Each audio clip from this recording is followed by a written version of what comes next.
Let's introduce our speaker. Dr. Newlin has over 17 years experience in higher education and college access. He has served as the inaugural director of rural initiatives at College Advising Corps, where his work focused on increasing post-secondary enrollment for rural students in Missouri. As a consultant, he has worked with Harvard's National Center for Rural Education Research to increase college and workforce preparation for rural students in New York and Ohio.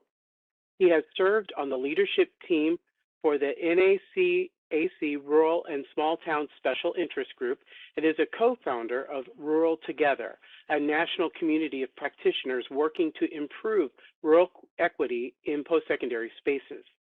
Finally, Dr. Newlin is the creator and host of the Rural College Student Experience podcast, which focuses on centering and elevating voices of rural students in college. With that, we welcome you, Dr. Newlin, and can't wait to hear what you have for us. Thank you so much, David. I really appreciate that. Thank you, everyone, for joining us today.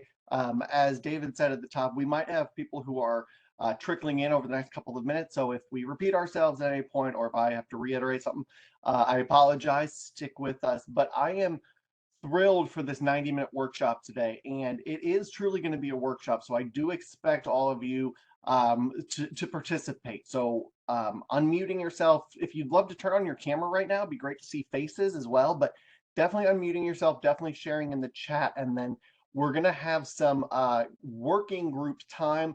Depending on the number of people where we're at now, we might just stay as one big group, but David and I might break us out into breakout groups if our population keeps growing. So let's go ahead and jump in and get started.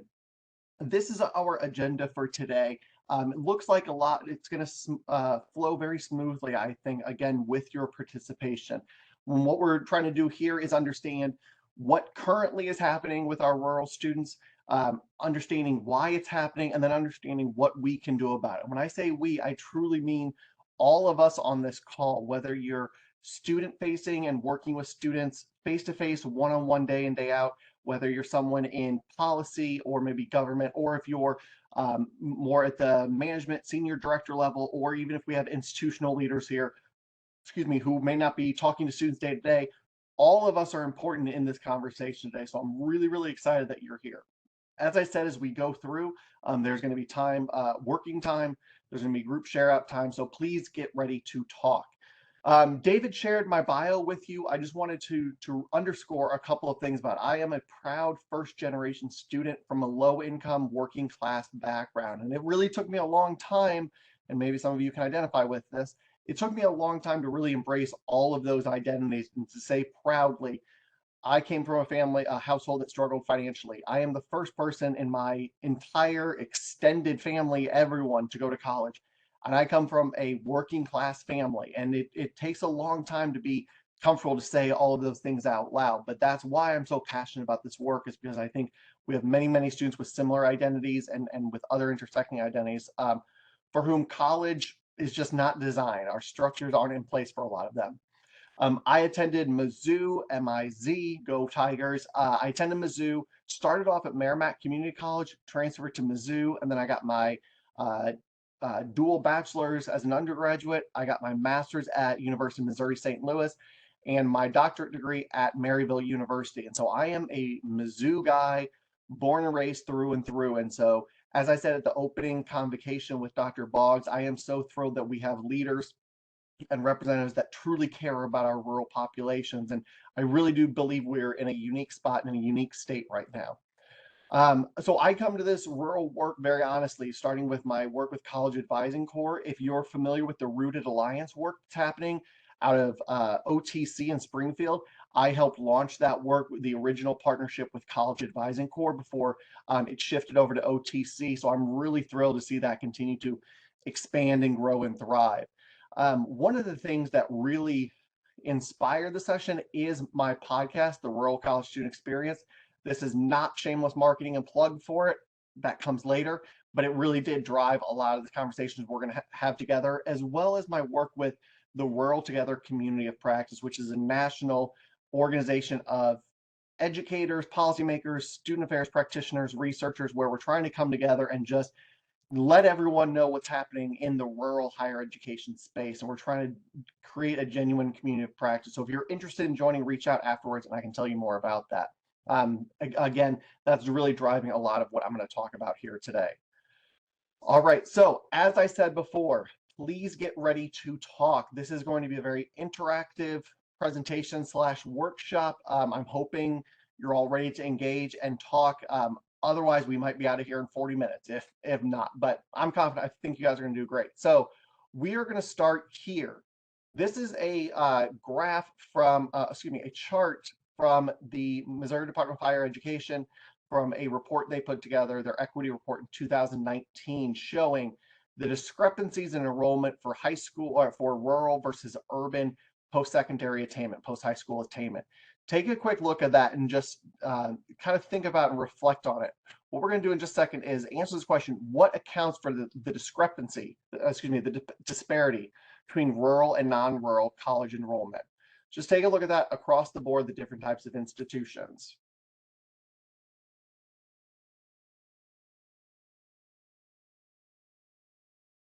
And I'm going to stop my share for just a second, and I'm actually going to move us over to something else. Okay, so this is the link. I just dropped a link in the chat to a Jamboard we're going to use. I know Jamboard, there's plenty of options, with Miro and other things. Jamboard is just very, very simple. So hopefully everyone can click on that link and access the document. And what I'm going to ask you to do is go onto that document and answer that question: what accounts for the disparity between rural and non-rural students' college enrollment here in Missouri based on that graph? If you haven't used Jamboard before, it's very simple. Actually, I will share my screen quickly so you can see it. So this is what you should see right over here. You just grab, let's see, you just click on a sticky note, type what you want and hit save, and it's going to create a sticky note. And then you can just drop it wherever you want on this board, change the color if you want. But go ahead and start dropping in your thoughts, your guesses, or what you truly believe is the root of the cause here. That's going to give us a great starting point for this conversation. And if you want, feel free to add your name and or institutional affiliation so we can reference back. Totally fine to do it anonymously as well. So let's take a couple of minutes and do that.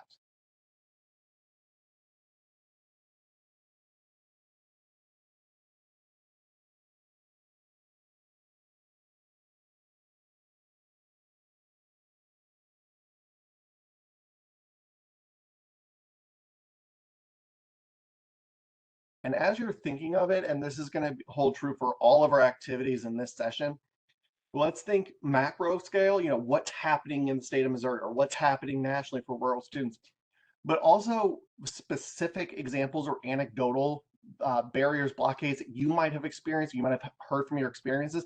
Please feel free to add those too. There's nothing better than just continuing to build our knowledge, even if it is for a very specific or unique situation. The more information we have, the better.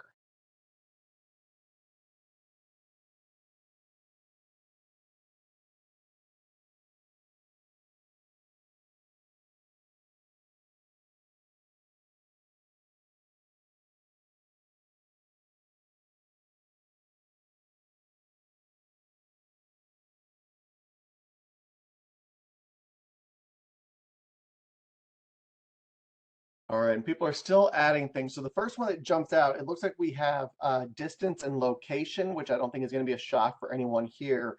But I like this pink one, location. Many rural students live in education deserts, and lack of any form of public transportation, leaving college to feel like less of a possibility. That is a great one. That's going to play into some of the things we talk about later. Is just sheer geographic barriers that the students and a lot of times we as institutional leaders can't really do anything about to overcome that aside from offering online options. But geography, access, distance to high-speed internet, really, really important. Financial barriers, absolutely true. Up at the top, we have limited access to information on grants, FAFSA scholarships versus loans, lack of opportunity in rural areas to explore career options. Counseling staff at high schools don't have the time or resource to walk students through the steps involved. I really like that because that really speaks to one of the challenges that we have. It's not that our rural high school counselors aren't aren't able to or aren't smart enough. It's just that they literally don't have the time in the day. They just don't have the bandwidth to go deep dive with every student they serve. That is a challenge, not just in Missouri, but across the country. There's one that says there seems to be a massive push in rural high schools, communities towards career tech and skilled trades and against traditional college. Very true. And unfortunately, that has not waned in the last couple of years. Family and community expectations. Rural students are more vocational job oriented with lower income parents. Not all graduate high school due to family obligations. That is very, very true. Either too proud or unsure of how to apply for funding. I really like that. That is very direct and probably very, very true. Someone added rural culture on the top right. Does anybody want to claim that and maybe explain a little bit more? Tell us what you were thinking.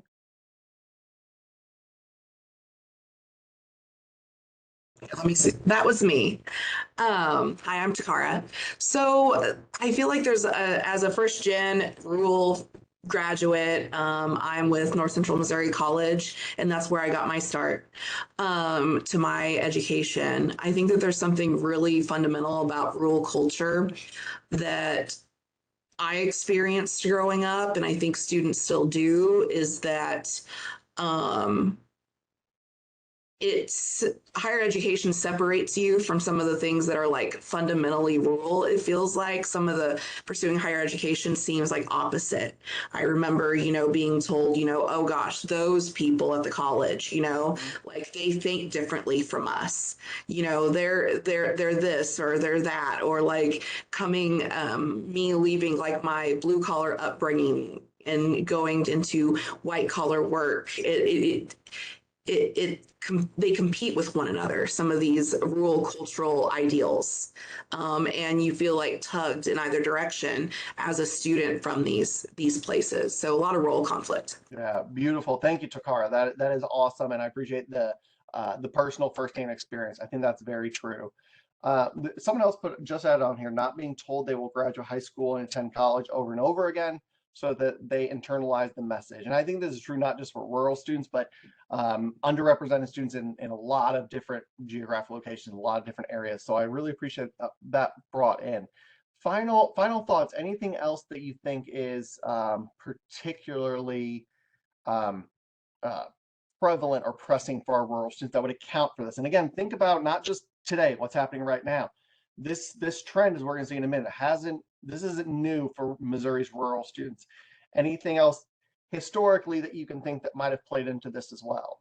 I think for me, a lot of it is, especially with rural areas, there's not a lot of opportunity to use a degree. Now, that's Mm, pretty blanket, but I have 2 degrees and I moved from Springfield and St. Louis and moved back to rural areas.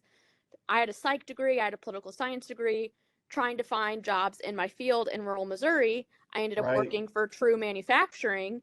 And everyone's there like, you have multiple degrees. Why are you here? I was like, one, there's no jobs in my field. And the jobs that are in my field in this area are paying $9, $10 an hour.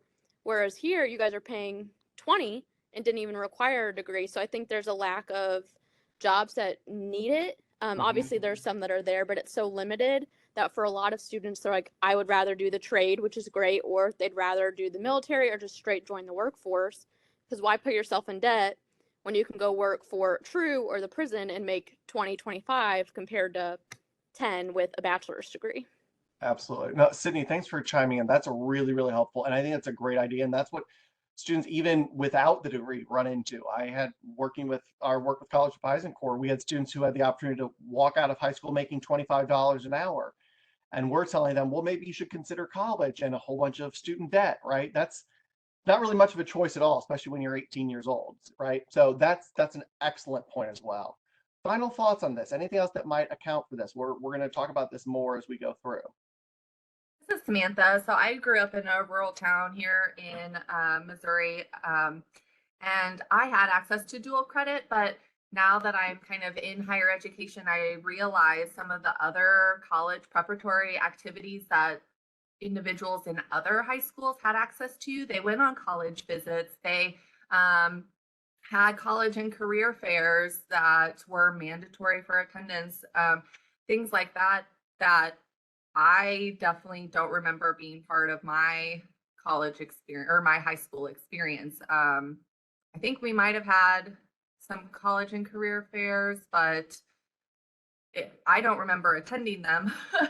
So it clearly was not at a time that was relevant to me, and I was college bound. That there was no question in my mind of going. So just some, I think, really basic college preparatory activities just aren't maybe taking place in some of these rural communities. Yeah, Samantha, that's 100% true, and I think it probably hasn't changed much since you were in high school. That's absolutely true, and again, it's not a willful oversight or any sort of intention to prevent students from going to college. Just that a lot of rural high schools, they don't have the bandwidth, they don't have the teachers, the counselors, the principals who can put in all that extra work, because putting on a career fair or a job fair or a college fair is very, very hard. It's a big undertaking. So that's an excellent point. Okay, thank you so much. Let's keep up that energy and involvement for the rest of the session. Let me pop back over to my presentation.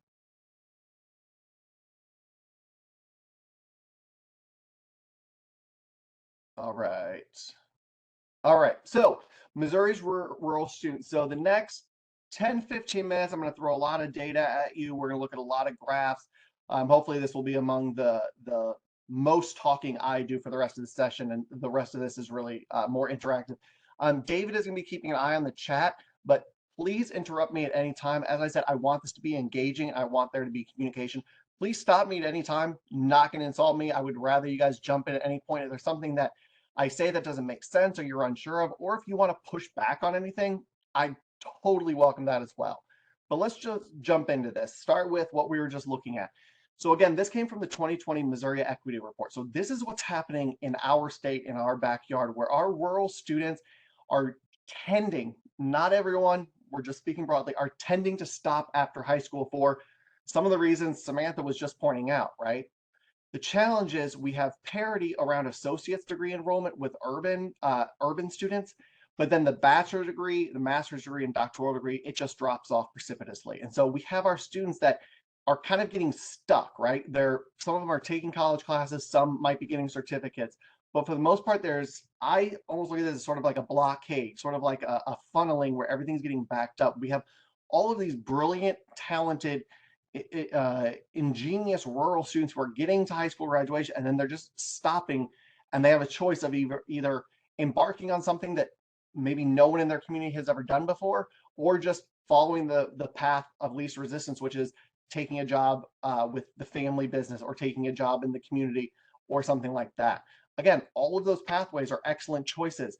Our biggest concern is making sure students are matching with the right post-secondary decision. Post-high school, we want students to go wherever they're going to be successful. And a lot of times that means encouraging them to move up in what they're thinking. So if they think just taking a part-time job, say maybe the community college would be good for you. You did great in high school. Or if someone gets a really great ACT, say community college is a great place to start, but don't forget you can transfer to a 4-year because academically you might be more challenged there. These are the ways we want to start reading and looking at this data. One of the biggest challenges we have is that rural students, and you can see on this graph from MDUDE from 2012 to 2017, there has been an increase in first-time degree-seeking students, undergraduates from rural areas. It has increased slightly in the intervening years. The total undergraduates has gone up slightly, but we're still very underrepresented. Rural students are very underrepresented if you're looking at the total Missouri population. So total Missouri population, about 36.5% are rural, but total undergraduate students who are rural is only about 31%. So as Dr. Boggs said at the beginning of the session, we have a huge enrollment drop that's coming for higher education very soon. And so more importantly than ever, we need to be getting our rural students, our rural communities into college, and we need them on the pathways to certificate, degrees, or credentials of some kind. So again, this just shows, and this is not unique to Missouri, but this is the challenge that Missouri has. Further, this trend isn't really new. Going back to 2009, Missouri has seen a decline, a steady decline in rural student enrollment around the state. Now, these numbers that I have stop at 2018. So the next couple of slides, unfortunately, are a couple of years out of date, but we can see historically not much has changed. These numbers did drop off even more during the pandemic, and I'm hoping they're starting to tick up a little bit. But if you follow anything coming out of NCAN, the National Coalition of College, or National College Attainment Network, sorry, they're doing a great job tracking rural students bounce back to enrollment after the pandemic. But this is a challenge that we have, and it's continuing to drop. And a lot of this is because in so many of our rural communities, our rural students tend to be first generation. And this is a national trend, right? Where rural is a distinct identity and first gen is a distinct identity. But there's a lot of overlap. And that's because, as we've seen in the past, historically, not a lot of people from rural communities have gone to college, which means when they have kids who might want to go to college, they don't have that trailblazer. They don't have that mentor who can say, this is what it's like at Mizzou, or this is what it's like at Truman, or this is what it's like to transfer from a 2-year to a 4-year. So a lot of students who are today, right now, who are considering higher education, it's intimidating. They're coming to it with a lot more anxiety than maybe a suburban or an urban student, because they don't have anyone around them besides maybe a teacher or a principal who can really help guide them through the process. So much more likely to be first generation across the board. And this is something that has not changed, has actually dropped in recent years. But this just shows that our students from rural communities, they might have one parent who completed college, but having both parents completed college is very, very unlikely, which just makes it much more daunting to go to college. I can say that was absolutely true for me. As I said, my parents did not go to college. My mom didn't graduate high school. My dad went straight into the military. And so when it came time for me to look at colleges, we were just floored by all of the jargon and confusion and all of the expectations, because no one had done it before, and it was extremely overwhelming. That's what's still happening today. Further, our rural students are at or below the poverty level in Missouri. So many of our students, so they're already starting out behind the ball because they're in a rural or small town community. They often don't have those mentors or the guidance to help them decide on a post-high school plan. And a lot of times they're challenged financially. Again, as Dr. Boggs talked about at the opening session this morning, they're challenged financially because they're at or below the poverty level, which makes college seem unattainable, unaffordable. And then it just doubles down on the, well, then I probably don't belong here, or they probably don't want me here. Those are the kind of things I want us to be thinking about, again, as we're looking at this data and going through this. Similarly, as we just saw on the last screen, a lot of our, more than half of our rural students are Pell eligible. And a lot of those Pell grants are going unused every year. So if for no other reason, we want to make sure our rural students are getting into college, to take advantage of the Pell grants that are rightfully theirs. That is money that is just sitting on the table every year. But because we don't have rural student voices asking more questions, we don't have the educational outreach a lot of times that we need. And so we're not able to educate rural students, rural families, and rural communities the way we need to, because those voices who have been to college aren't going back to rural communities, as was talked about at the beginning of this session. So we have FAFSA filing very high in our rural communities, which is great, but we have a lot of Pell eligible students, but we know they're not all going to college. And so that money is just being unused. This was touched on earlier, and I think another session might have talked about this, but one of the things we forget is that our rural counties are not monolithic. Now in Missouri, our rural populations tend to be predominantly white, right? We see that in the green here. But there's a lot of diversity in smaller percentages, but there's a lot of diversity around our state and rural communities. So the other thing I always try to explain to people is understand that rural is not a monolith. If you've been to one rural town, you've been to one rural town, right? There is diversity. There are Black students, there are Latino students, there are Native American students, there are first generation American students. There are all sorts of every demographic in our rural communities around the state and around the country. But we often forget that when we're talking about diversity, equity, and inclusion. We often forget the diversity in our rural communities. So one thing to keep in mind, and to really keep top of mind, is if you want to increase the diversity of your campus, look for rural communities, because aside from diversity in ethnicity, race, sex, you're also going to see a diversity of thought and ideology. And that's what really makes college exciting, is all of the diverse ideas and viewpoints and thoughts that are coming together in classrooms and in groups and activities. So even more reason it's important so that we get those diverse voices on our campuses, because that's how we're going to grow and learn. And this is all going to tie into what we're going to talk about a little bit later. This was also talked about, but one thing we have to remember is that a lot of our rural students in Missouri could be living in an education desert, a broadband desert, or both. So imagine trying to make your voice heard in the college experience if you aren't able to get online reliably to complete the FAFSA or to submit your scholarship application or even submit your college application. You don't have college recruiters coming to your campus. You don't have a campus nearby that you can drive to and ask questions in person. This is, when I talk about the silencing of rural voices, this is really where I think it happens, is they are just kept out. They are pushed out from our institutions because their voices have been silenced because they don't have access virtually, in person. Their point of views aren't heard on campus because we have so few of them.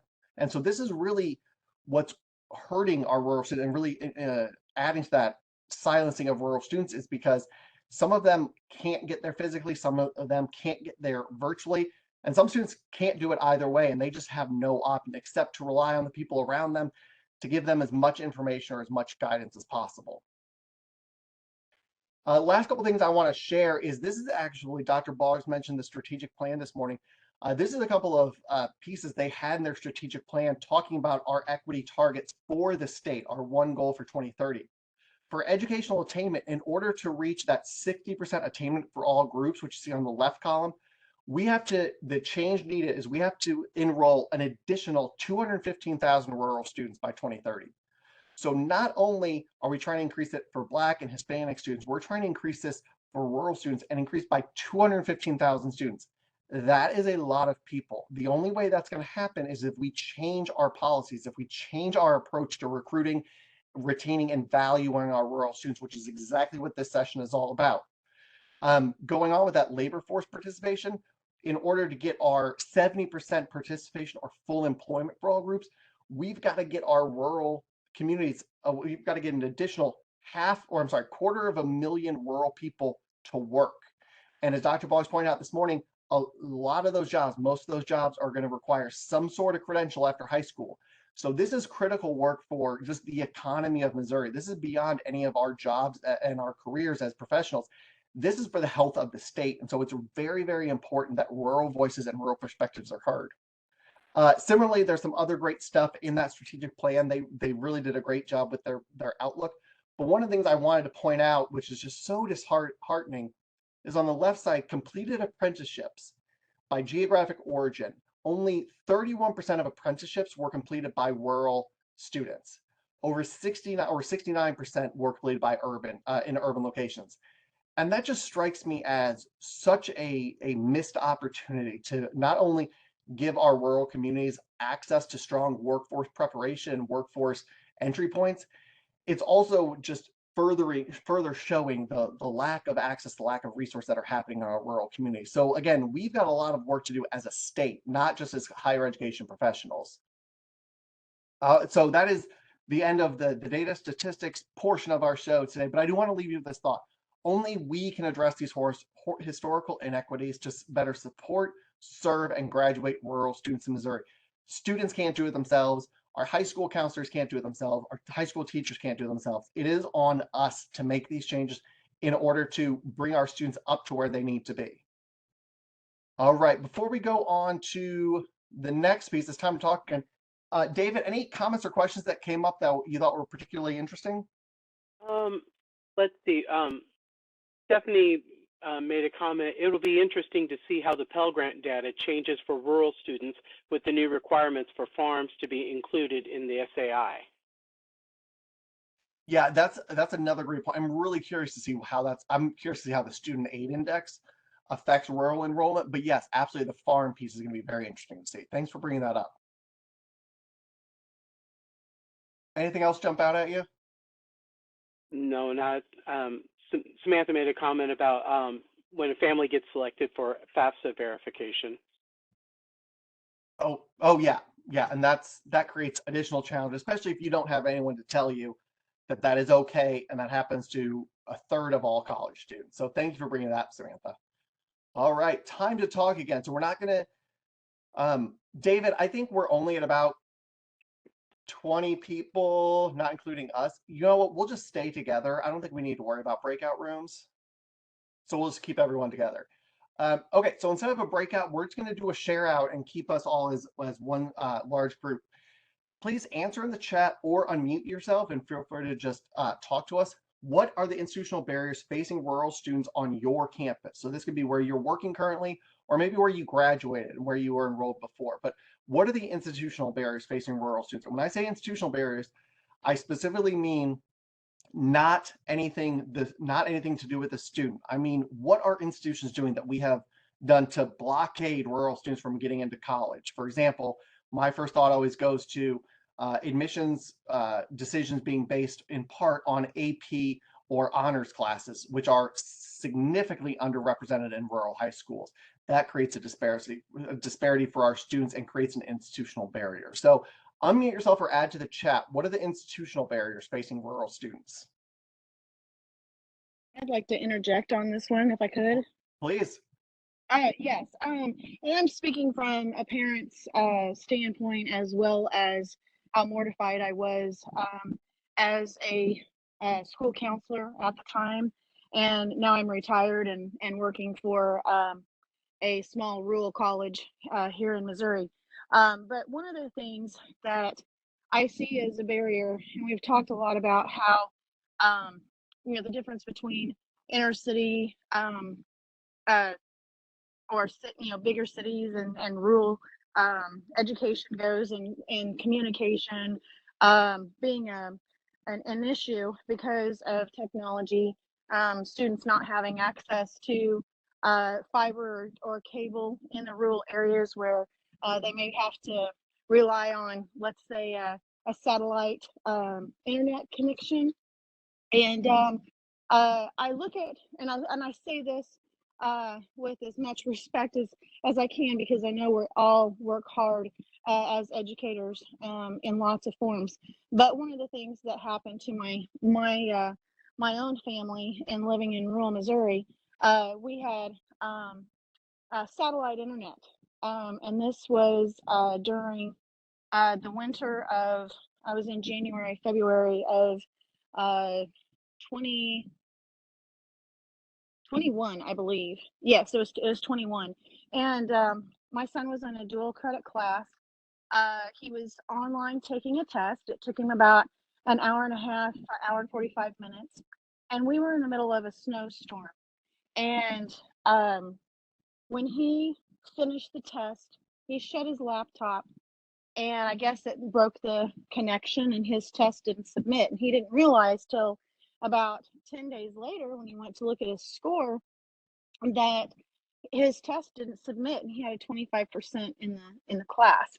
And I think it's very important for all online educators in our dual credit classes, especially, or launch programs or whatever, to realize where these students are and what they may or may not have in their internet connection. Because when my son reached out to his professor and said, hey, why is my score this? And then we got to looking and it hadn't submitted because of the disconnect with the snowstorm.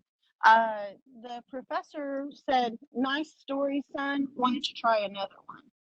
And I think it's very important because to educate our professors on where our students are located and what they may or may not have, because he just thought my son was lying. And it upset my son so much that we had to go into the school and drop the class because he was afraid of speaking out and the professor holding it against him. He just wanted to drop the class, and so that's what we did. But I think it's very imperative that we get our professors and our teachers of these online classes educated about what's going on with these students and what they're doing as far as their internet is concerned, where there could be problems, and be a little bit more communicative and acceptable and looking to troubleshoot or solve a problem, because that should have never happened. That attitude should not have been there, and they should have known. I feel like they could have been informed about what the difficulties were, and I just think that is definitely an issue with our rural students and how they look at some of the professors, is that they're city people and that they don't understand what we go through. And so I think that's an education piece that our online professors especially are missing. Yeah, Melissa, thank you for sharing all that. I'm so sorry you and your son had to go through that experience, and sounds like a horrible professor who shouldn't be teaching anyone, in my opinion. But that example leads into what we're going to talk about next, the mindset that we have in college and university. So that's a perfect transition there. So thank you for bringing that up. But one of the points you bring up is lack of understanding about the broadband access, lack of broadband access, or unreliable internet access in rural communities. And it reminds me of in the early days of the cell phones, for those of us old enough to remember, calls got dropped constantly. We just, you knew 60% of the time your call was going to drop right away, and we were all used to it. We don't have that same grace and that same understanding with internet connections. We're more quick to be like, well, what happened? Why aren't they online? Figure your stuff out and reconnect. We don't have that same understanding. So I'm really glad you brought that up. Thank you, Melissa. I saw there was something in the chat about charging more for online classes. Yeah, that is horrible, and I think that process should be completely extinguished from our colleges and universities. And then Samantha, I saw you added about being a townie and your college recruiting not from their backyard but from the urban areas, and that is, I think, continues to be a challenge for a lot of our rural students, where they're just overlooked. They're taken for granted from the institutions that are right there with them. Other institutional barriers that are facing rural students and you think are accounting for some of these trends we're seeing? In the chats, there's Sydney just added about requiring freshmen to live in the dorms the first year and sometimes even the first 2 years. Yes, absolutely true. And for our rural students who are already going so far away, tying them to campus and not giving them that flexibility of living where they want is extremely challenging, especially when you have rural students who have never lived in a cramped, giant hotel type living situation with people they've never met before. I think of people, I grew up in a pretty sparsely populated area, and I had plenty of room to run on our property. And when I moved into St. Louis County, I was shocked at how close my neighbors were, and they were just on top of me. And so carrying that over to the first 2 years of college, absolutely true. I think two quick things. One, I think, and I teach at a community college, and so the majority of our students are AA degree seeking students, who we tend to think of as transfer students. And I think in all of the things that have been being talked about today that we don't need to rehash, they're getting all of these messages or not getting messages about college. So more and more I'm seeing students finish with an AA and not go on and not kind of understand that that degree isn't going to be enough for most of them, for most of their goals. So that's something that I'm seeing more of in terms of seeing the AA as a terminal degree.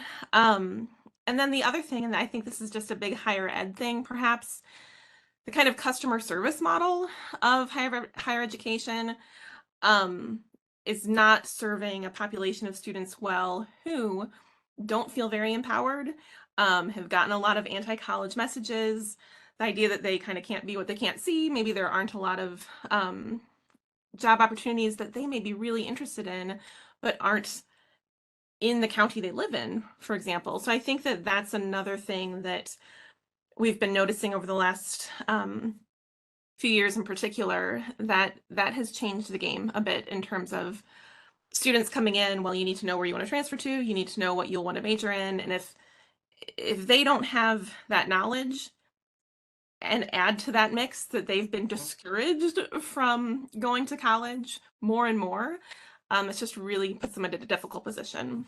Yeah, thanks, Lee, for bringing that up. I think that's true, and it goes back to what we've been talking about. It's just mindset and changing mindsets, changing perceptions. But yeah, that pressure of you have to know on day one, that's the only way you're going to plan anything, is not the correct approach. So I really appreciate you bringing that up. I saw, Sydney, you added something else in there about four-year universities won't accept courses for credit. Bane of my existence, one of the biggest challenges. Missouri's done an amazing job with our transfer pathways, but there's a lot to go. And then Takara, thanks for talking about Frio staff are amazing at everything, obviously. They've been doing this work since long before the rest of us. But yeah, they are great for transfer counselors for AAA students, both at the 4-year and at the 2-year level. So excellent. All right, we're going to keep moving on. Thank you all for continuing to be vocal and joining in and sharing. Again, unmute yourself, turn on your camera when you feel comfortable. The chat is also just fine with me. All right. So this is the higher education conference. So we're going to get a little theoretical. We're going to get a little academic for this next session. Stay with me though, because I'm going to try to make it as entertaining as possible. So the next couple of slides, next 10 minutes or so, keep these 2 shows in mind. Let me start by saying, if you haven't seen these 2 shows, X out of the screen right now, take off the rest of the day, start watching them, because they're 2 of the best comedies of all time, television comedies of all time, in my opinion. But Takara, I think you and I would get along. I keep these shows in my mind most days too. But keep these in the back of your mind for just the next couple of slides. So there is a theory put forth by 4 sociologists. I believe it was in 2014, 2015. Sociologists came together with this theory of urban normativity. It's an ideological framework that promotes views of cities and urban life as superior or, quote, normal in contrast to rural life. Urban normativity essentially is the default position of our society. So just as we're talking the next few minutes, think about how our society weighs status, weighs power, how they consider people titles, positionality, geographic locations. But it really is an ideological framework that sort of in the Western world, we've all adapted this urban normative value, or this urban normative perspective. Sees rural as backward, simple, or unintelligent, views rural communities as dependent on urban ones rather than vice versa, which is actually more accurate. Seeing urbanization as natural despite its historical novelty. And that's the piece that really gets to me, is that we've really only lived in urban societies for the last couple of 100 years. Predominantly our history is living in more rural and small communities. And then of course in the academy, absence of rural focused research and policy. So you start to think of these things, and this really is how our society functions and how we view rural communities. It's infused in our culture to the point that cultural capital, which I think we're all familiar with and the importance of it, itself can only be gained through the demonstration of being urban, or most importantly, not being rural. And that's the piece that really stuck out to me when I started researching this and started really diving in urban normativity, is it's not enough to be urban, it's to be not rural and understand you're not part of that society. Obviously, with anything of cultural capital, it goes back to Bordeaux, his theory of social capital, social and cultural capital. And it shows urban-oriented tastes and experiences are often more valued in our urban settings. I really like this quote: in order to increase high status, cultural capital, one must pursue urban-oriented things, whereas lower status cultural capital is synonymous with rural ones. And I think of cultural capital, a very simple way is look at the types of professions we praise and we value. White collar Wall Street jobs, A-okay. Working on a farm, working with machinery, kind of says you're backwards. You're not smart enough for college. You're not smart enough to be in modern society. These are the messages that we are perpetuating day in, day out, especially as higher education institutions. And we're going to see that in a few minutes. Urban normativity assumes that the conditions and experiences of the city are normal and desirable, often casting the non-urban as not normal. And I think this comes through in the language we use. And I talked about this earlier. Rural is not monolithic. Rural is not monolithic with respect to race, ethnicity, geography, industry, and political affiliation. Further, we have urban-centric definitions of rural communities. Anyone who's tried to do data or statistical analysis of rural data will immediately run into the blockade of what definition are you using. Most federal and state definitions are based on urban-centered designations rather than rural-centered designations. And again, it's the language that we're talking about. It's the language we use and how we think of rural environments and rural communities. All of this is what's being shown through popular culture, through us as institutions of higher education, and just in the way that we talk with one another. This is, and as I just mentioned, urban normativity grows out of a popular culture that distorts reality and contributes to the idea that urban is the way forward, while rural is the way backward. And this is something that I've become very attuned to in the last few years, where, and I encourage you to keep an eye out, in a lot of shows, comedies, dramas, whatever it might be, someone with a Southern accent is, which a lot of people equate with rural. People with a Southern accent tend to be more hostile, more aggressive. They're often the archetypal villain. They're often the protagonist. They're somehow trying to get over on the their antagonist, trying to get over on the protagonist. And so a lot of times rural is seen as dumb, as evil, as mean. Popular culture with film, especially Deliverance and Ozark, and then we have reality TV that is just bolstering up this image of rural and southern living specifically as something that's completely antithetical to our modern era. Something else we might not think about, but I really encourage you as rural professionals to think about, is the absence of positive coverage by media and broadcasters. If you want to hear about the opioid epidemic, you're going to hear a lot about rural spaces. You're going to hear about Appalachia. You're going to hear about what's happening in the boot heel. You're going to hear about all of those things. You're not going to hear about all the incredible artists that work in rural communities. You're not going to hear about the incredible cultural diversity in rural communities. You're not going to hear celebrations about a small town's 200th anniversary or something like that. Those things aren't covered by our media. We only get the negative. We're not going to explicitly say these derogatory terms out loud, but I want you to think about socially acceptable derogatory terms for people from rural communities. I've got 5 in my head right now. 6. Again, we're not going to say them out loud, but this is one of the last socially acceptable types of discrimination, honestly. And again, what is it? It's the language we're using. It's the dismissiveness of our fellow colleagues in and around rural communities. And then finally, I think any of us who grew up in the Midwest in Missouri, referring to large regions of the U.S. as flyover country. We don't matter. And Dr. McShane actually brought up a great point in his opening of he's from Missouri, but his early experiences were that I-70 route from Kansas City to St. Louis. So let's think about just his perspective. His perspective of rural Missouri, very, very skewed, very limited. And I'm not criticizing him, I'm using it as an example. We expect all rural to be exactly what it's like off Highway 70, and we know it is drastically different everywhere we go. Okay, now back to our 2 shows that we were talking about. These are 2 excellent examples and representations of what urban normativity is and how it can be flipped. And I want you to really pay attention when we're talking about flipping urban normativity in a minute, because this is what needs to happen on our campuses and in our organizations working in post-secondary education. Parks and Recreation, if you're not familiar, it's a single camera workplace comedy set in the small town of Pawnee, Indiana. It stars Amy Poehler. It's very much like The Office, but set in a small town. Hilarious show, one of my favorites. I've watched beginning to end at least 3 times. But here's why it's urban normative. This is why it uses an urban normative lens. All of the humor, the majority of the humor at least, is at the expense of the small town citizens. The characters are overweight, dumb, they're bigoted, they're myopic, they can't see anything outside their own worldview. There's, again and again, little to no economic opportunity in the town. Anything that one of the characters tries to create falls flat because there isn't enough business, there isn't enough to sustain it.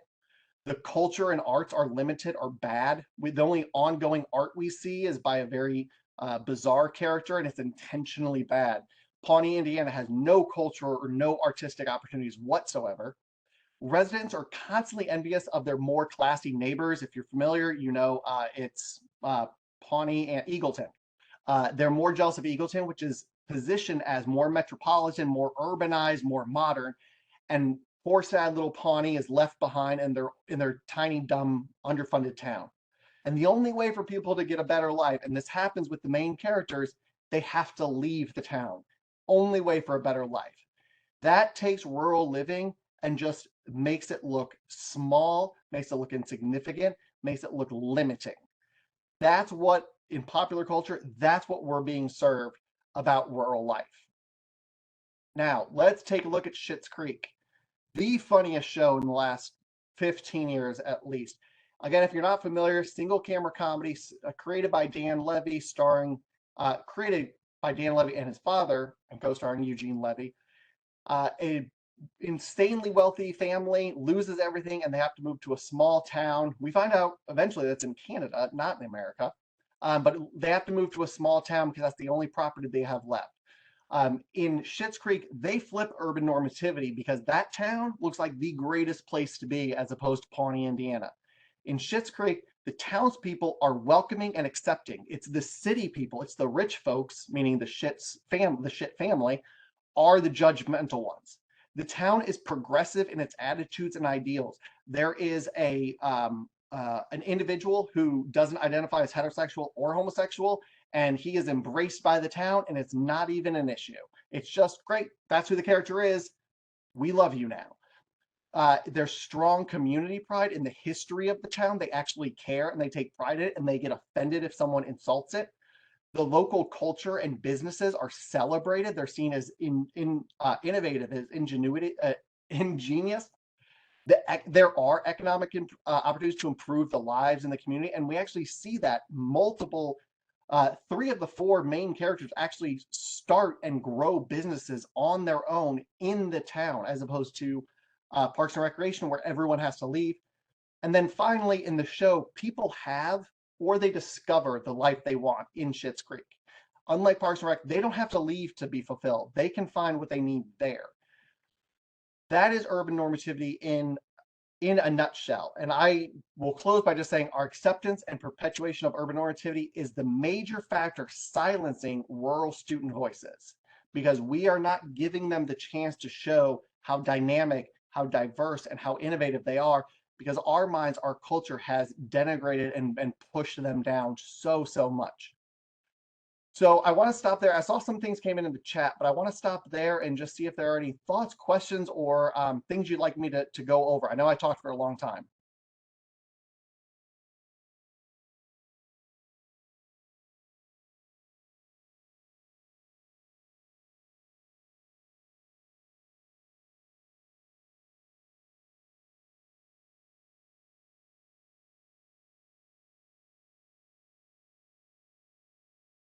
Okay, well, I'm going to check out what's in the chat because I want to make sure I'm catching everything people are saying, but please feel free to keep adding in the chat or just unmute yourself and jump in.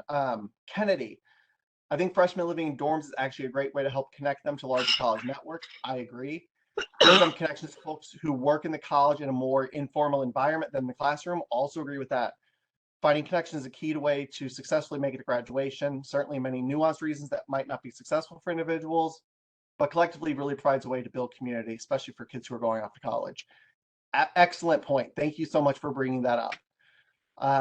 Lee mentions the historically important milestones of college have been completely devalued because of overwhelming anxiety about the cost of higher education. That is really true. Just the cost, or even the illusion of the cost of higher education is more daunting than anything else. While those concerns are real and valid, I'm devastated that our societal response has not been to make college more affordable, but instead to embrace the mission that college isn't for everyone, which translates to college isn't for anyone but the most privileged. Lee, I couldn't agree more with you. Let's see, dorm life, yeah. Sydney, I agree, campus living can help foster a sense of community and belonging. Some students aren't looking for community, they just want to get to a degree. That is absolutely, Sydney, absolutely correct. Requiring students to live on campus and requiring meal plans makes college inaccessible to so many students. It's hard enough to make ends meet for tuition, let alone those other expenses. If students want to live on campus, they should have that option, but blanket mandate requirements, absolutely agree. And that's something that's kind of going back to our previous conversation around the expectations of our colleges, of our universities, is still in that urban normative mindset of, well, it's going to be cheaper, easier, more convenient to just live on campus because that's where your classes are, not realizing all the contextual environmental factors that are going into this. Ultimately, Pawnee saved Eagleton. Thank you, Takara, for keeping me honest. You are absolutely right. Samantha, never appreciated rural living until you left and saw the way they looked after my family. At the time, I saw were all lack of opportunities. And a lot of that is just perspective, and it takes time to get away from those things. Even if students aren't looking for community, they'll need it just to meet academic and career goals. It may just look different for resident hall students and others. Yep. Being accepted. Yep. Representation matters across all demographics. Excellent. All good points and comments. So excellent. Thank you all. Any other thoughts, comments? Anyone, feel free to jump in and unmute yourself.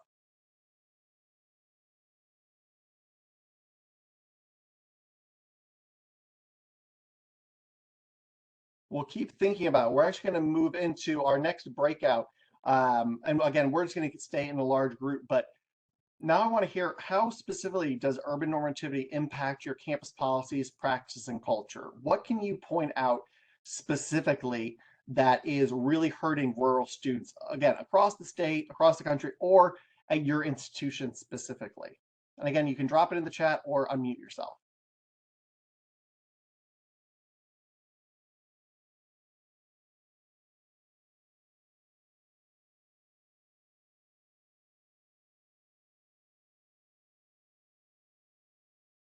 And if you don't mind, would you repeat the question? Absolutely. Yeah. Thanks for being here, Dr. Boggs. How does urban normativity impact your campus policies, practices, and culture? I have an example. So I attend UMSL as a grad student working on my PhD. And after the Supreme Court ruling with affirmative action, our system is no longer offering like race-based scholarships or anything like that. They did implement more scholarship programs, but it's based off GPA or SAT, ACT scores. And those are not the best ways to gauge student success or who is deserving of scholarships, et cetera, especially with those ACT and SAT scores. So I see that among all the campuses of, oh, well, you had a 4.5, we're going to give you the scholarship, compared to the student with the 3.8 who did not have the opportunity to take those dual credit or those AP for that higher GPA weight, or did not have access to ACT tutors, things like that.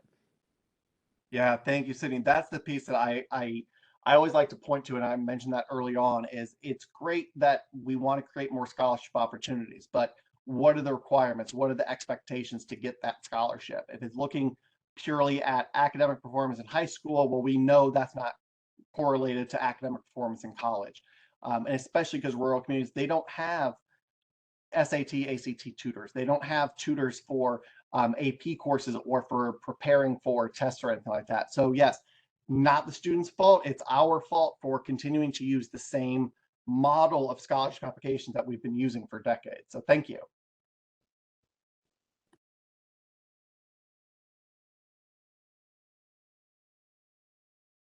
Other ways this urban normativity ideal, this urban normative perspective plays out, again, on your campus or broadly just in higher education?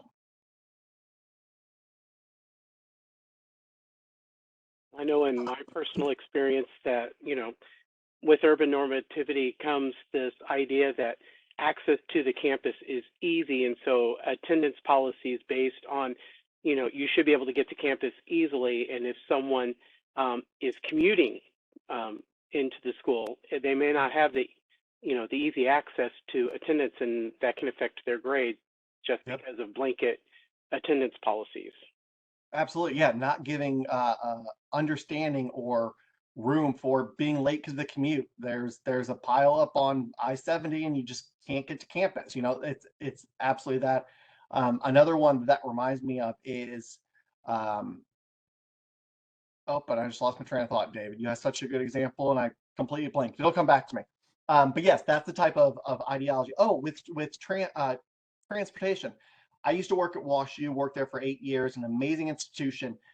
For their undergrads, at least that time, I believe all students, if you're enrolled, you automatically got a Metro pass to use Metro buses or the Metro Link in the city.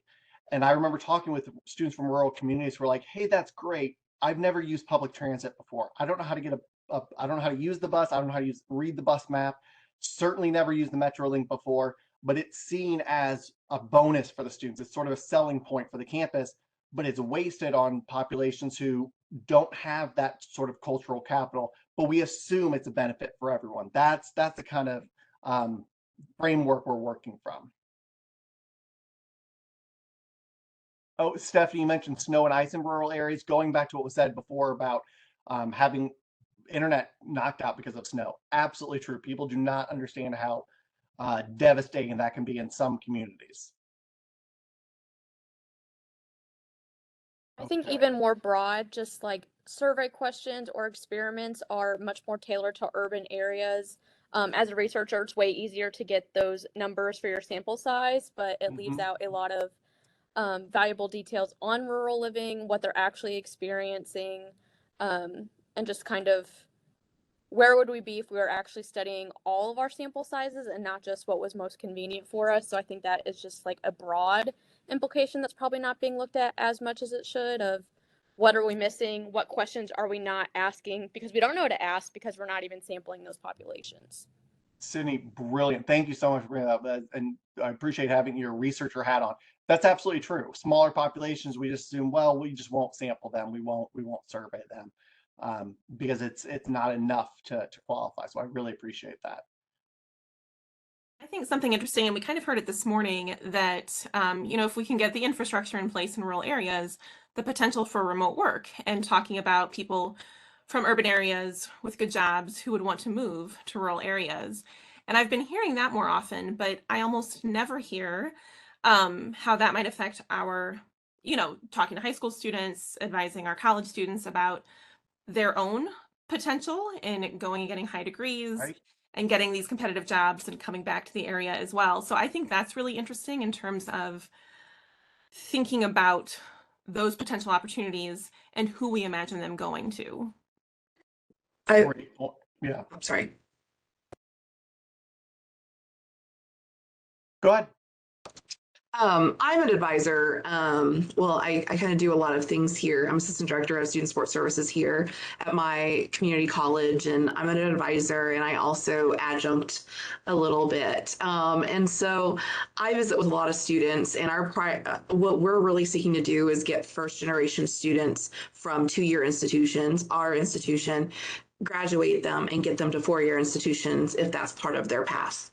And we literally, like, when we advise them and we're doing career exploration, we get on Indeed with them and we show them what it looks like, what the job market looks like. We go to BLS, we show them these things. And so when I'm showing these things, I'm discovering things sometimes at the same time. I'm discovering about their career path, but we are seeing these remote positions. What does this look like? What's a hybrid position? So our students, at least are the number of, like, the students that we're advising in TRIO, I know that that's one thing that we're doing. We're showing them the reality of what these job markets look like, and maybe not just what you maybe heard about from one person when you were in high school and you decided that this is what you want to do. So there are some students I know that are looking at careers and they're imagining themselves working remotely because that's what they're seeing. That's what some trends we're seeing in their chosen field. So I do think I know it's part of our conversations.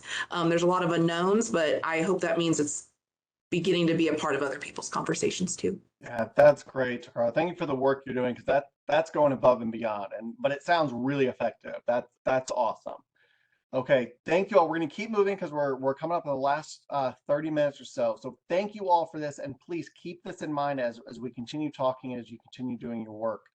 All right, so now we're going to talk about elevating rural voices, and really, how do we do that? How do we practically put this into practice? So I'm going to start with again, a little bit more research, but this is going to be much more instructive for us, I believe. So we're going to go through this, and again, jump in, ask any questions, or please provide any additional context or thoughts you might have. So a lot of the research around rural students talks about, obviously, the lack of resources, the lack of opportunities. What I want to focus on is what we need to be doing and the gaps that are missing. So one of the things I want to start with is just this idea that students who have rural literacy, which means they know what it's like to grow up in a small town or a rural area, that doesn't translate to college literacy, meaning they don't have that cultural capital. However, they still have to become college literate while not losing their sense of place. So we have students who are kind of hitting this internal conflict, this internal challenge of, I've got to learn all about college in this world, and I've got to learn new jargon and new ways of existing, but I don't want to lose who I am. I don't want to lose connection to my sense of place. And they often don't have anyone to talk to about this. Educators and college professionals should encourage and provide opportunities for rural students to explore their identities, giving them voice, giving them self-reliance, not self-reliance, they already have that, giving them self-agency so they can go forward and they can be successful and they don't need supports all the way through graduation because they've been empowered, they've been given a voice on campus. Lack of family support and cultural capital creates hardships in the college journey. Specifically, guidance and support should include peer mentoring, empowerment, strengths identification, and increased belongingness on campus. So when I hear that, my first thought with how do we get voices is by creating that belongingness on campus. If students feel safe and secure, especially rural students, they feel like they have a community, they will vocalize what they need because they will have a support system in place to reassure them, to bolster them. And I'm gonna show you some examples here in just a few minutes.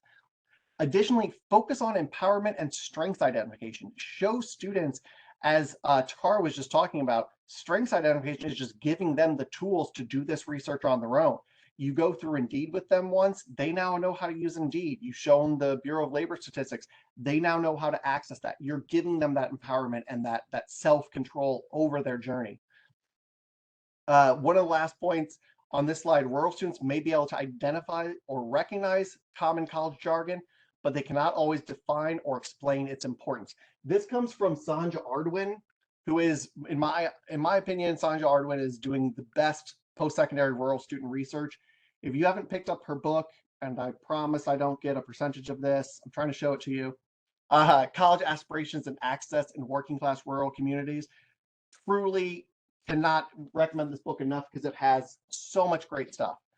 But Sanja goes on to say, without having a voice or people to ask, rural students often go without comprehension of important language related to college.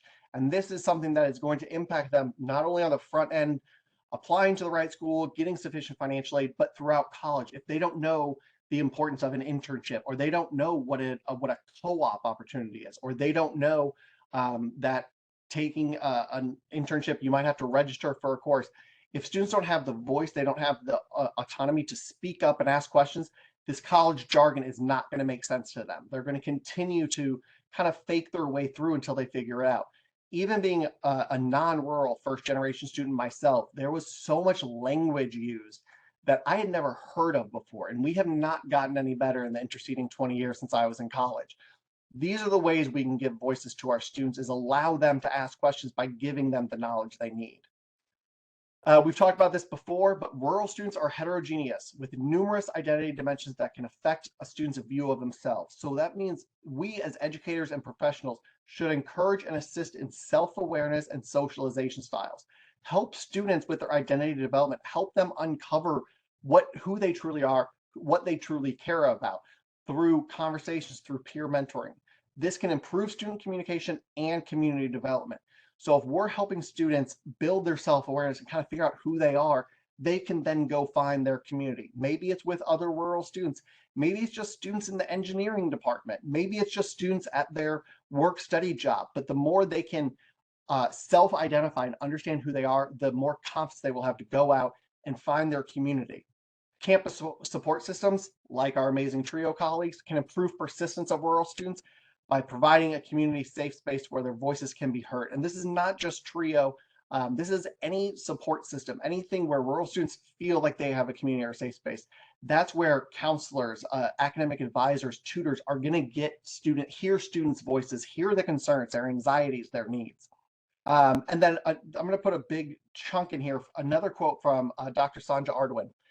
Higher education often overlooks rural student knowledge bases and skills that rural students exhibit.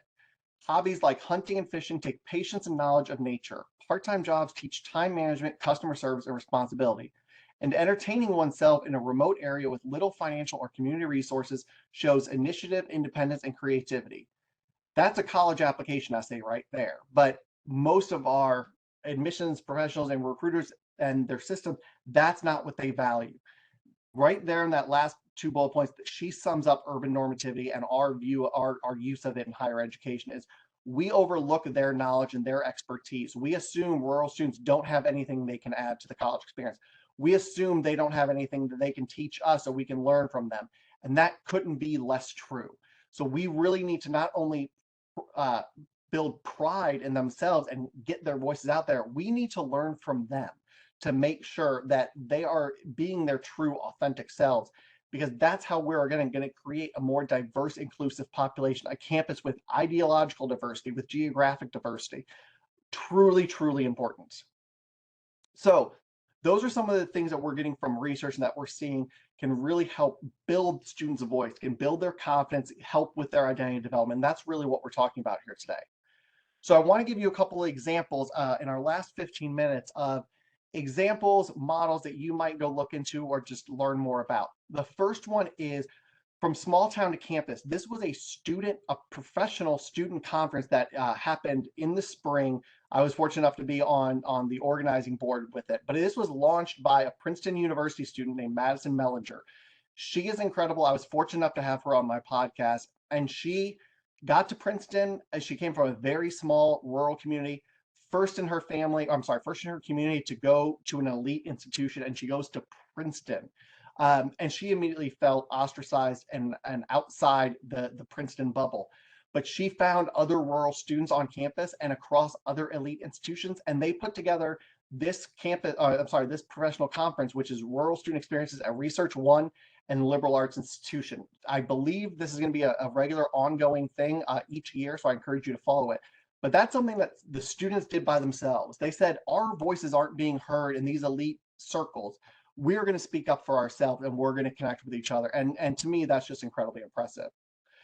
Just up the road for us, the Rural Area Student Initiative, which is a student-created and student-run group at University of Illinois Urbana-Champaign. Again, I was fortunate enough to have the founder on my podcast, which is how I learned about this. She said the same thing, where there was nothing for rural students, even though the university is situated in a very rural part of the state and they draw a lot of rural students. There's nothing there for rural students to come together and have a place, a community for themselves. So the students did it themselves once again. Similarly happened with Rural Student Alliance at Yale. These are all student-recognized, student-run groups. That was another one that at an elite institution, they didn't see anyone that looked like them or came from similar backgrounds. So the students decided to do it themselves, and I'm really, really proud of them. At the Teachers College at Columbia University, there's a rural student group. If any of you are familiar with Ty McNamee, who is huge in the rural research space, he's an assistant professor at Old Miss now, I believe. He, I think, was important in the formation of this, but Rural Student Group at the Teachers College is truly incredible because they focus not only on higher education, but on teaching rural teachers and building up professional development of rural teachers. Amazing, amazing group with a lot of great research and workshops that come out of there. And then finally, another student-run group at the University of Georgia, RISE. Amazing, amazing organization. The students who run it are really committed to the success of their peers. And again, it was something that they wanted, they needed, and they created them themselves. These are all examples of what can happen as a starting point. Now, a student group, a student organization is an excellent starting point, and it's a critical step, but it can't stop there. So don't think this is going to solve all the problems, but I do encourage you to work with your students to create something like this, to empower them to ask for change, to petition university leadership for changes, to petition for more financial aid, to do all sorts of things, because more voices are better than one. Okay, I said there wasn't going to be shameless marketing at the beginning. Here's where it is now. 3 podcasts that are really tremendous, mine included, that I want you to think about. The Rural College Student Experience, I am the creator and the host of this. I launched it in 2021. We're about to enter our 3rd season. This podcast is where I interview rural students. Every episode has a rural student who joins me as a co-host, and then we're joined by a guest who is there to provide additional context as a researcher, a faculty member, a professional who works in rural spaces. What I think is unique about mine is it's the only podcast I've seen where rural student voices are at the center of every episode, and I plan to continue doing that. I encourage you to check it out because we've covered a wide array of topics that I think will be useful to your practice. That's it for me. I won't talk about it anymore. Another one is Rural Matters podcast. Now, Rural Matters is more broadly focused on the economics, workforce, and higher education in rural spaces.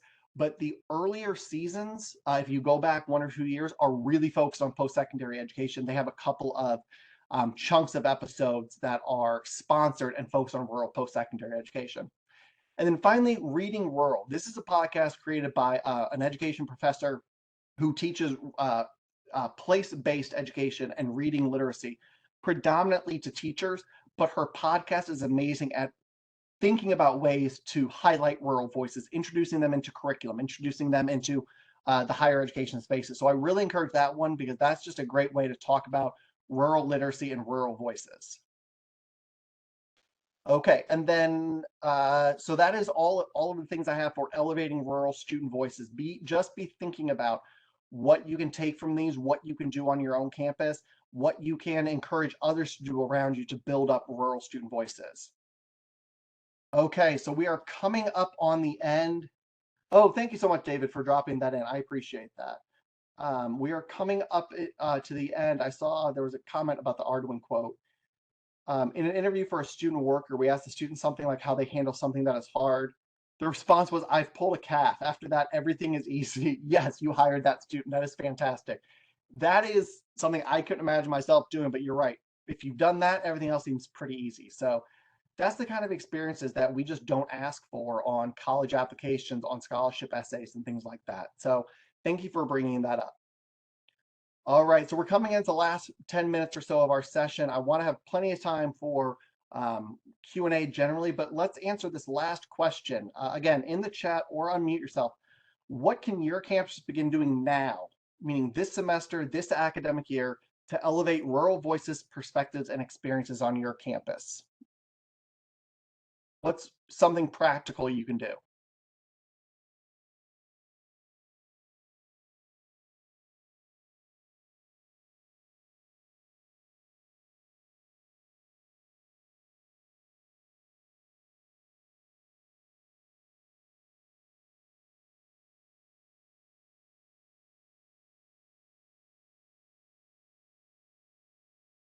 This could be something as simple as trying to change the application review system for our admissions criteria. Yeah. I'm at a very rural institution, but I do a lot of transfer counseling, and I take small groups of students to other colleges, and my colleagues do as well. And one thing is to really pay attention to the things that you have told us today about urban normity, because I see it when I bring students there. And I, have to tell them things like, wait until you get into your school, like then you'll feel more comfortable. And I don't want to have to tell them things like that. I want them to feel comfortable, and I want them to start feeling that sense of belonging right then. And that means like have your student ambassadors. Make sure you are hiring transfer students as your student ambassadors that are giving tours. Make sure that you have diversity on your staff, and that those people use that experience of having been rural or knowing things about the value of rural living and rural education, and make them not feel out of place, like they don't belong right from the beginning. So give them that right out of the gate, because otherwise that's when I'm like, I see the school being probably this person's school. Like, this is going to be their transfer school. I know this is going to be it. And they're put off by something like that immediately. And it can make or break those moments for my students. Absolutely. Thank you for that. That's absolutely true. And a lot of it, again, it's changing the language you use. It's changing our perspective, but it's also confronting that biases and that discrimination when we see it or when we hear it. Absolutely true. What else can your campus do now to elevate rural voices, to increase improve the experience of our rural college students? Actually going to the rural areas to try to recruit. You see all these Huge, urban yeah. schools getting all these amazing college fairs, or jobs will come out, military will come out. I think when I was in high school, one college came, and it was just the community college. I was like, well, this isn't helpful to me. So actually going and recruiting and letting rural students know that your college is there. And then also, I know my school removed the additional online fees if you wanted to take an online course, which was super helpful. Yeah. That's amazing. No, I think you're absolutely right, and a lot of it just goes to us changing how we approach our work. If you talk to a lot of rural students, they say that it sends a very clear message when colleges and universities don't come for visits. It speaks volumes that you don't want us there, we don't belong there, you're not interested in us. And so for anyone on here who works in admissions or recruitment or who's close with your admissions recruitment team, please share this information with them. Please encourage them to do more educating of themselves around these issues, because that's the only way any change is going to happen in our admissions offices. So yeah, encourage that of just minor changes of visiting these high schools more frequently if you can, making these tiny changes that makes the campus more inclusive.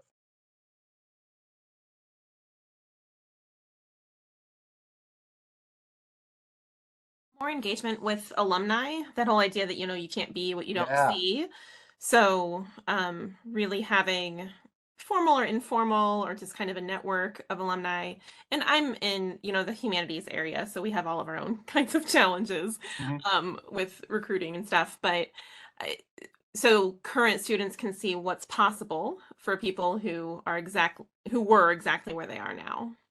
Absolutely. Yeah, the alumni piece is something I would love to see college and universities take more seriously, around having those connections to people who work in rural spaces or have experience transitioning from college to rural, maybe to an urban or something like that. Our alumni are seriously underutilized for our rural students.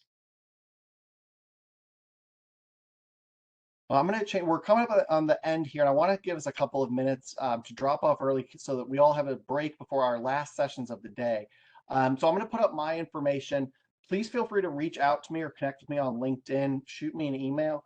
I would love to continue having these conversations. If I can be useful to your campus, to your organization, please reach out to me. I would love to partner with you and develop some programming, workshops, or trainings for your institutions. Also, send me other ideas. I always love learning more. So if there's something I overlooked today, please feel free to share it with me.